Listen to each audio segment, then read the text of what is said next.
Hello, എല്ലാവർക്കും അമ്മൂസ് വ്ളോഗ്സിൻ്റെ പുതിയൊരു വീഡിയോയിലേക്ക് സ്വാഗതം. അപ്പോൾ ഇതുവരെ നിങ്ങൾ കേട്ടുകൊണ്ടിരുന്ന വോയിസ് എൻ്റെയാണ് കേട്ടോ. ഞാൻ അമ്മുവിൻ്റെ അമ്മയാണ്. പലരും എന്നെ അമ്മൂസ് എന്ന് വിളിക്കാറുണ്ട്. അപ്പോൾ ചിലരൊക്കെ സ്നേഹം കൊണ്ട് വിളിക്കുന്നുണ്ട്. അപ്പോൾ അതെനിക്ക് സന്തോഷമേ ഉള്ളൂ. അപ്പോൾ എല്ലാവർക്കും അറിയണമല്ലോ ഞാൻ ചെറിയ കുട്ടിയല്ല എന്നുള്ളത്. അമ്മൂസ് എന്ന് പറയുമ്പോൾ ചെറിയ കുട്ടിയാണല്ലോ. അപ്പോൾ ഞാൻ അമ്മൂസിൻ്റെ അമ്മയാണ്. എൻ്റെ മോളാണ് അമ്മൂസ്. അവളുടെ ശരിക്കുള്ള പേര് ആതിര എന്നാണ്. അമ്മു എന്നാണ് വിളിക്കുന്നത്. അപ്പോൾ അവളാണ് എൻ്റെ വീഡിയോസും കാര്യങ്ങളൊക്കെ ചെയ്യുന്നത്. അവളാണ് കേട്ടോ. എഡിറ്റിങ്ങും ഈ സെയിൽ വീഡിയോ ഇടുന്നത് ഇതൊക്കെ അവളുടെ പണിയാണ്. അപ്പോൾ എന്നെ റിവീൽ ചെയ്യണമെന്ന് അവൾ കുറേ ആയി പറയുന്നു. അപ്പോൾ അതുകൊണ്ടാണ് കേട്ടോ ഇന്ന് ഇങ്ങനൊരു വീഡിയോ.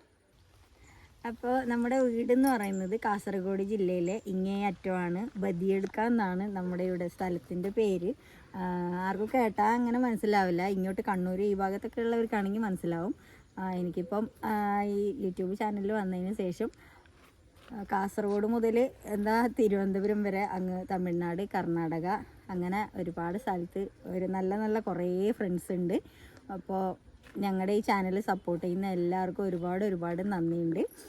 എൻ്റെ ഭാഷ കേൾക്കുമ്പോൾ തന്നെ കാസർഗോഡ് അല്ലല്ലോ എന്ന് പറയും എല്ലാവരും. കാര്യം ഞാനിത് ഈ വീഡിയോയ്ക്ക് വേണ്ടിയിട്ടാണ് കേട്ടോ ഈ ഭാഷയിൽ സംസാരിക്കുന്നത്. ഞങ്ങളുടെ വീട്ടിലെ ഭാഷ കാസർഗോഡ് ഭാഷ തന്നെയാണ്. പിന്നെ ഞാൻ പഠിച്ചതൊക്കെ കന്നഡയാണ്. മലയാളം ഇത് വീഡിയോ ചെയ്യാൻ വേണ്ടിയിട്ടാണ് ഞാൻ മലയാളത്തിൽ തന്നെ സംസാരിക്കുന്നത്. പിന്നെ വീട്ടിൽ 2 മക്കൾ, ഹസ്ബൻഡ്. ഞാൻ ജോലിക്കും കൂടി പോകുന്നുണ്ട്. ചെറിയൊരു പ്രൈവറ്റ് ജോലിയും കൂടി ഉണ്ട് എനിക്ക്. അതുകൊണ്ട് തന്നെ വീഡിയോസൊക്കെ എപ്പോഴും ഇടാൻ പറ്റാറില്ല. എന്നാലും കിട്ടുന്ന സമയം കൊണ്ട് ഇടും. അപ്പോൾ കുറേ വെറൈറ്റീസായി. ഞാൻ ആദ്യം കൗതുകം എന്നോണം ഞാൻ 1-2 വെറൈറ്റീസ് വാങ്ങിച്ചിട്ട് വീട്ടുമുറ്റത്ത് നമുക്ക് താമര വളർത്താൻ പറ്റുമോ എന്നുള്ളതാണ്. ഞാൻ അങ്ങനെയാണ് ട്രൈ ചെയ്തിട്ടാണ് ഇതിലോട്ട് വരുന്നത്. എൻ്റെ ആദ്യത്തെ വെറൈറ്റി ക്യൂവിനോ ഹാർട്ടാണ് കേട്ടോ. അതൊരിക്കലും മറക്കാൻ പറ്റില്ല. ഇതിലോട്ട് വരാനുള്ള കാരണം എന്ന് പറയുന്നത് എനിക്ക് കൃഷി ഭയങ്കര ഇഷ്ടമാണ്. ഞാൻ ടൗണിലാണ് വളർന്നതൊക്കെ. അപ്പോൾ എനിക്ക് കൃഷി, നാട്, പിന്നെ നാട്ടുംപുറം, അങ്ങനെയുള്ള ഗ്രാമം ഇതൊക്കെ ഒരുപാട് ഇഷ്ടമാണ്. അപ്പോൾ നമ്മുടെ ഇവിടെയൊക്കെ ഈ പച്ചക്കറി കൃഷി അതുപോലുള്ളതൊക്കെ ചെറുതായിട്ട് നമ്മൾ ചെയ്യുന്നു എന്നല്ലാതെ പാടം ഇങ്ങനെയുള്ളതൊന്നുമില്ല കേട്ടോ നമ്മുടെ ഇങ്ങോട്ട്. അപ്പോൾ നമുക്കായിട്ടൊരു 40-41 സെൻറ്റ് സ്ഥലമാണുള്ളത്. അതിൽ എല്ലാ ലെവലുള്ള സ്ഥലമല്ല.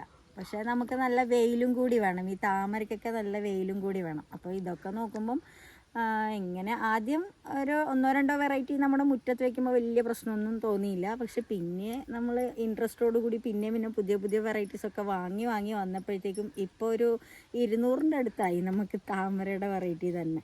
പിന്നെ ആമ്പലുണ്ട് കേട്ടോ. ആമ്പൽ ഒരു 100 വെറൈറ്റീനേക്കാളും കൂടുതലല്ലാതെ കുറയില്ല. അപ്പോൾ അത്രയുണ്ട്. ഇപ്പോൾ മെയിൻ്റനൻസ് എന്ന് പറയുന്ന ഒരു കാര്യം ഭയങ്കര കഷ്ടമാണ്. കാര്യം നമുക്ക് ഒന്നാമതേ എനിക്ക് സമയമില്ല. ഞായർ മാത്രമാണ് സമയമുള്ളത്. അപ്പോൾ ഉള്ള സമയം കൊണ്ട് ഇങ്ങനെ അങ്ങ് പോകുന്നു കേട്ടോ. ഇതിലുള്ള ഇൻട്രസ്റ്റ് കൊണ്ടാണ് ഇങ്ങനെ അങ്ങ് പോകുന്നു.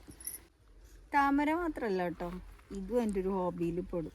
പച്ചക്കറികളൊക്കെ നടുക. അത് ചില പ്രാന്തിന് നടും, അത്രേ ഉള്ളൂ. പക്ഷെ ഭയങ്കര ഇഷ്ടമാണ് കേട്ടോ. ശ്രദ്ധിക്കാനുള്ള സമയക്കുറവാണ് എനിക്ക് ഭയങ്കരമായിട്ട് എന്നെ വിഷമിപ്പിക്കുന്ന കാര്യം. ഇതിപ്പോൾ വെള്ളം ഒഴിക്കാതെ കണ്ടോ വാടി നിൽക്കുന്നു.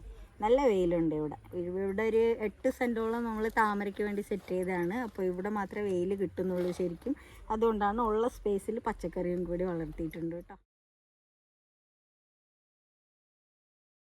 നമുക്കെല്ലാവർക്കും ജോലിക്ക് പോകുന്നവർക്കൊക്കെ സ്ട്രെസ് ഉണ്ടാവില്ലേ? പ്രത്യേകിച്ച് സ്ത്രീകൾക്കാവുമ്പോൾ നമുക്ക് പുറത്ത് പോയി ജോലി ചെയ്യണം, വീട്ടിൽ വന്നിട്ട് വീട്ടിലെ കാര്യം നോക്കണം, കുട്ടികളുണ്ടെങ്കിൽ അവരെ പഠിത്തം അങ്ങനെയുള്ള കാര്യങ്ങളൊക്കെ നോക്കണം. എനിക്കിപ്പോൾ 2 കുട്ടികളും വലുതായതുകൊണ്ട് എനിക്കിപ്പോൾ അങ്ങനെയുള്ള കാര്യങ്ങളൊന്നുമില്ല, ഫ്രീ ആയി. അപ്പോൾ ഇങ്ങനെയൊക്കെ ഉള്ളവർക്കാണെങ്കിലും ശരി, ഇതുപോലെ ചെറുതായിട്ട് എന്തെങ്കിലും സെറ്റപ്പ് ചെയ്യുക. നമ്മൾ അതിൻ്റെ അടുത്ത് വന്ന് നിൽക്കുമ്പോഴത്തേക്കും നമ്മുടെ സ്ട്രെസ്സൊക്കെ റിലീഫാവും. അത് എവിടെയും കിട്ടാത്തൊരു സന്തോഷമാണ് കേട്ടോ ഈ ചെടികളുടെ അടുത്ത് വരുമ്പോൾ നമുക്ക് കിട്ടുക. അതിന് പച്ചക്കറി ആയിക്കോട്ടെ, താമര ആയിക്കോട്ടെ, ഏതെങ്കിലും ആയിക്കോട്ടെ. ഞാൻ താമര സെലക്ട് ചെയ്യാൻ പ്രത്യേകിച്ചൊരു കാരണമുണ്ട്. എന്താണെന്നറിയോ? നമുക്ക് ബാക്കിയുള്ള ചെടിയാണെങ്കിൽ വെള്ളം ഒഴിക്കാനൊരു സമയം വേണ്ടി വരും. അപ്പോൾ അതില്ല. താമര ആകുമ്പം വെള്ളത്തിൽ തന്നെ നിൽക്കുന്നതല്ലേ. അതിനിടയ്ക്കിടയ്ക്ക് നോക്കണം. എന്നാലും നമുക്ക് അത്രയും വലിയൊരു ബുദ്ധിമുട്ടായിട്ട് തോന്നുന്നില്ലല്ലോ. അതുകൊണ്ടാണ് ഞാൻ താമരേനെ ശ്രദ്ധിച്ചത്. പിന്നെ അത് മാത്രമല്ല, നമ്മുടെ ഇങ്ങോട്ട് ഇതാരും ചെയ്തിട്ടില്ല. അപ്പോൾ അത് സ്പെഷ്യലായിട്ട് തന്നെ തോന്നി. അതുകൊണ്ടാണ് ഇത് തന്നെ തിരഞ്ഞെടുത്തത്.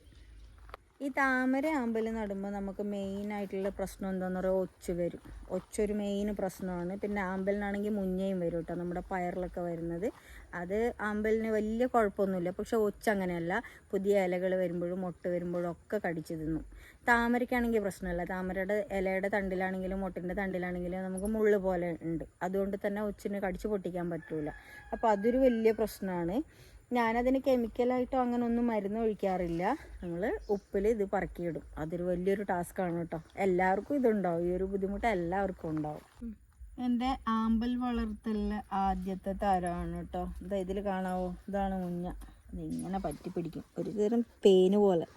നമുക്ക് പയറിലൊക്കെ ഇത് പെട്ടെന്ന് പറ്റിപ്പിടിക്കും. കാണാനൊരു ഭംഗിയില്ല, അത്രേ ഉള്ളൂ. അല്ലാതെ വേറൊരു കുഴപ്പവും ഇതുണ്ടാക്കുന്നില്ല.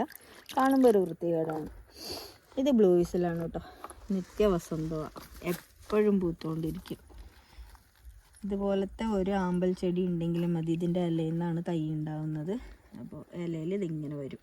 അപ്പോൾ ഇതിൽ തന്നെ കിടന്നത് ഇതിൽ കാണാം, ചെറിയ ഒരുപാട് തൈകളൊക്കെ ഉണ്ട്.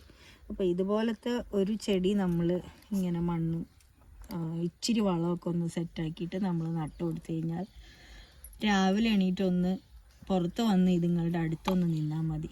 അന്നത്തെ ദിവസം അത്രയ്ക്ക് ബ്യൂട്ടിഫുൾ ആയിരിക്കും.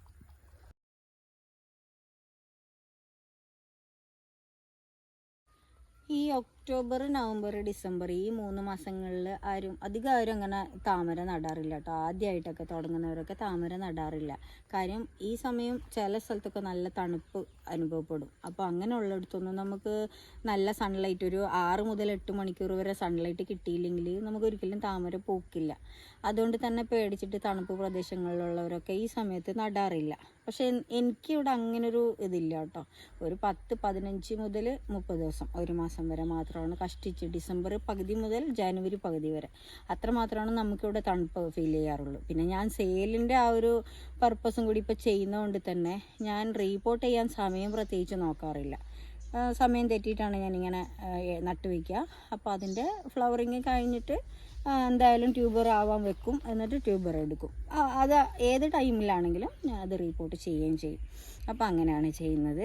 അപ്പോൾ എല്ലാ സ്ഥലത്തും പൂക്കും എന്നുള്ള നമുക്ക് ധൈര്യമായിട്ട് പറയാൻ പറ്റില്ല കേട്ടോ. നമുക്കിവിടെ അങ്ങനെ ഒരുപാട് ചൂടുള്ളിടത്തൊന്നും അങ്ങനെ ഒരു പ്രശ്നവും വരുന്നില്ല. ഏത് സമയത്ത് വേണമെങ്കിലും നമുക്ക് താമര നടാവുന്നതാണ്.